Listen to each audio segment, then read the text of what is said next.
Alrighty, back at this XP800. I'm going to install this boot that goes on this rear cable. Right there. Somebody already tried to fix it with some silicone, but now it's already completely gone, rotted, and started ripping in more places. So we'll go ahead and replace that.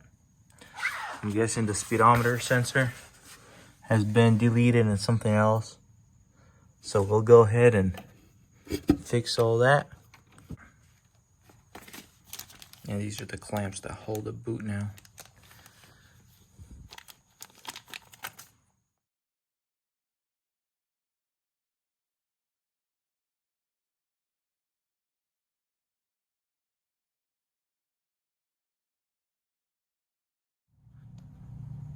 As you can tell right here, it's all ripped. So got that all replaced, looking nice.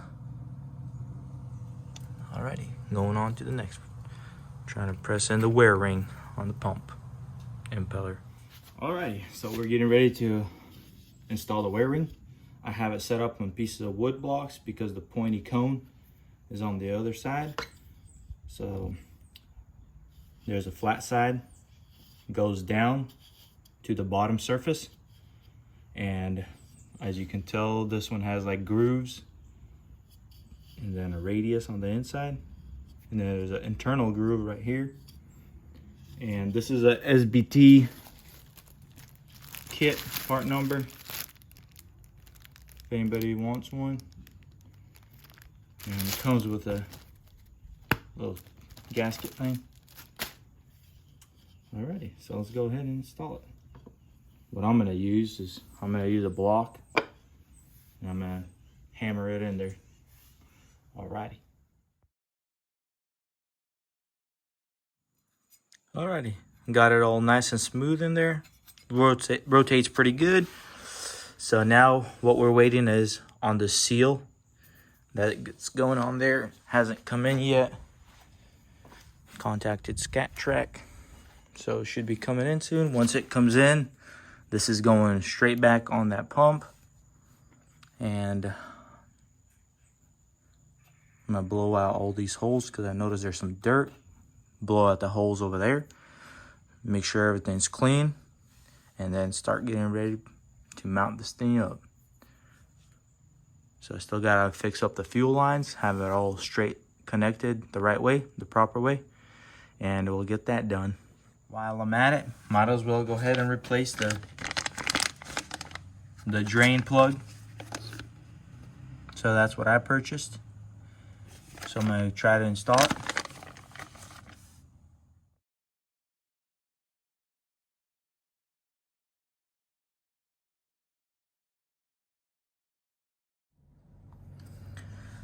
So my shaft seal came in, just like the one that was there before, that was broken and ripped up.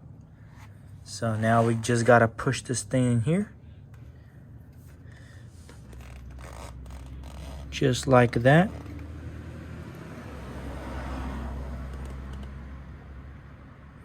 Make sure it's sitting in the groove. And boom.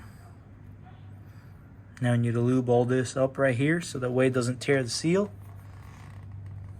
And make sure it aligns with the shaft impeller. Or the shaft. And the splines, everything lines up. So we're gonna go ahead and do that and start bolting it back together. So we had a broken piece, which I'll show you, is this part, which threads into here. So this was broken by a previous owner or somebody that took it off, and this was stuck in there, and this was just kind of like sitting like that. So I went and threaded this further, and it's an MPT thread, it's a pipe thread. So basically made this thing a little bit shorter, but this goes through the hole and a hose clamps on here, so we can just extend the hose, put a new hose, and this will still fit.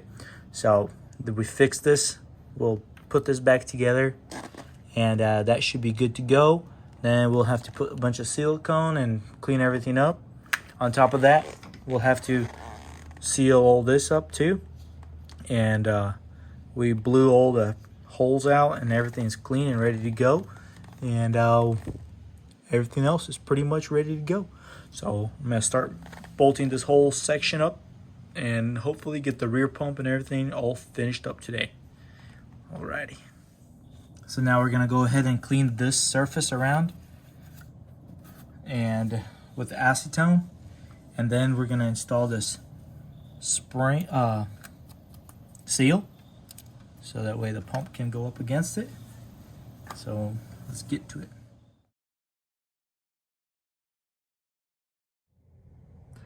We got the seal all put back in there and glued in. As you can tell, it's right there. So the seal is a little bit smaller than the diameter. So I started one end and made it flush and just kind of worked it away with my hand like this, and then pushing with my other finger, kind of supporting it like this, and just made sure it's flush, and kind of just went like that all the way around. And now it's true all the way around. It's not gonna gouge with anything, nothing's gonna be in the way. So that's ready. Now the pump is ready to get put back on. So let's do that. We'll get back into time lapse and get that thing going. So I went ahead, got the pump already installed, got the 4 screws and the lock washers on there. It's all tightened down. So the way I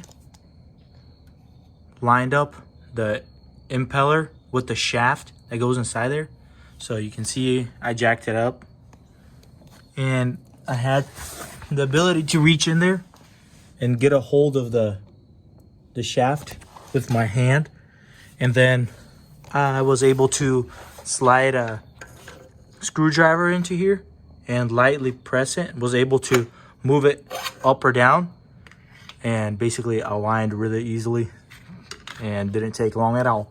So that's all lined up, all bolted up. Now let's get ready to get this nozzle put on. So just a little bit more to go, and this thing will be all on and ready to go. And then we can go on to the fuel lines and get that all situated. Oh yeah, let's go. So got the nozzle back in there. Got to tighten these 4 holes. This one, and the one underneath. Right there. And then I'll have to connect this to the trim. And then this will go to the steering right here. And the rear will be done. Boom.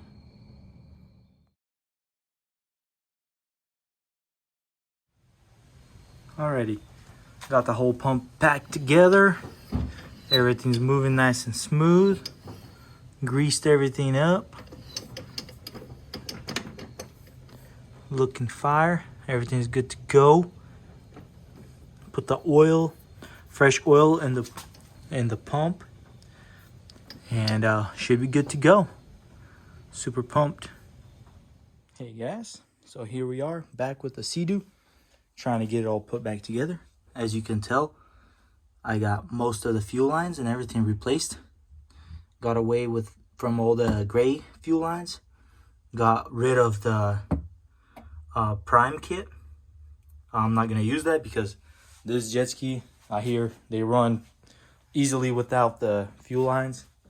I mean the prime kit. So replaced it all with some good gas lines. Everything seems to be pretty good. And now we're ready to give this thing a start. Let's connect the key.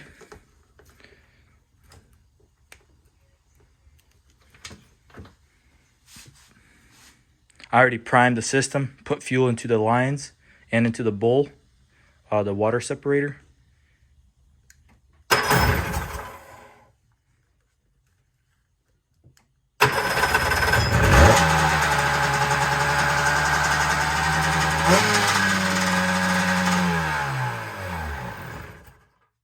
right, guys, there you have it. This thing is officially ready to hit the lake. Clean up all these tools, clean up this mess, clean up this wiring mess. The gauges don't really work too good yet. The trim does, but the fuel gauge and everything doesn't really light up, so we'll have to address that. But the main factor is that it's running and it's ready to go, so I'm like super pumped about that. And yeah, now we'll get to buff this thing, test out my new buffer. I'm super pumped, and yeah, see you in the next video. I'm not sure what we're gonna be working on next, but throw a curveball, might be on the JS300 or some new project. So also check out this double stacker, making some room storage for the winter. And yeah, so see you in the next video, guys. Peace.